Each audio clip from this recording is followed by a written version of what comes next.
dalkani koonfur afrika ayaa maanta si weyn looga dabaaldegay munaasabada ciidul adxa waxaana ay saakay si wada jir ah dadku ugu dareereen goobaha loogu talagalay salaada ciidda iyadoo dadka wajiyadooda laga dheehanayay farxad iyo reerayn maalinta ciidda ahi magaalada Cape Town oo ay ku nool yihiin kumanaan Soomaali ah ayaa waxa ay salaada ciidda ku kala oogeen laba goobood oo loo asteeyay in lagu tukado maalmaha salaada ugu horeyn culimo oo diinka ayaa ku booriyay dhammaan dadkii goobtaasi yimid inay iscafiyaan iyagoo maanta kaga faa'iideysanaya maalinta qiimaha badan sida daraadeed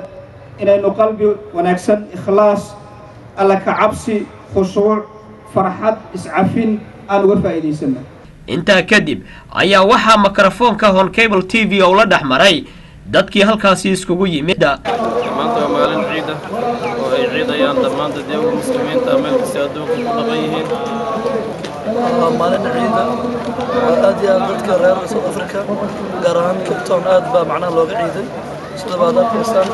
marka maalin farxadda muslimiinta aan la soo koobi karin waxaan leenahay kullu caam wa antum bikhair ciid wanaagsan muslimiinta caalamka meel walba ay joogaan assalaamu calaykum waraxmatullahi wabarakaatuh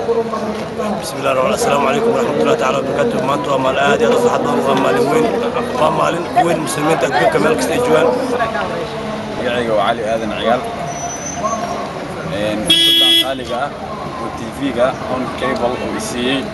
waxaan ugu faa'iideysanayaa dhammaan ummadda Soomaaliyeed iyo inta muslimka ah inaan salaan qiimo iyo qaayo badan awood u soo mariyo especially familkayga hooyaday Faadumo Sheekh Cali iyo walaashay Maryan Aadan Ciyaal iyo gabadhayda Xamaas Cali Aadan iyo dhammaan dadka muslimiinta ah meel kasta ay joogaan especially waxaan kaloo aad ugu mahadcelinayaa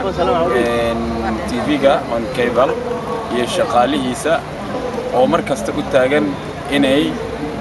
ummadda soo gaarsiiyaan dhacdooyinka magacayga waa Axmed Ali Xaaji Axmed Dheere waxaan halkan ka salaamayaa dhammaan muslimiinta meel kasta ay joogaan khaasatan muslimiinta Soomaalida meel kasta ay joogaan iyo dhammaan asxaabta reer Cape Town كل عام وأنتم بخير السلام عليكم. Soomaalida ku nool dalkani koonfur Afrika ayaa maanta u dareeray goobihii loo asteeyay in lagu tukado salaada sunnada ee labada ragco ee Ciidul Adha mana aha kaliya magaalada Cape Town waxaa sidoo kale Soomaalidu ay ku tukatay magaalooyin badan sida magaalada Johannesburg, Pretoria, Rustenburg iyo sidoo kale magaalada xeebta labaad ee Durban. Xasan Maxamed Shire, Hon Cable TV, magaalada Cape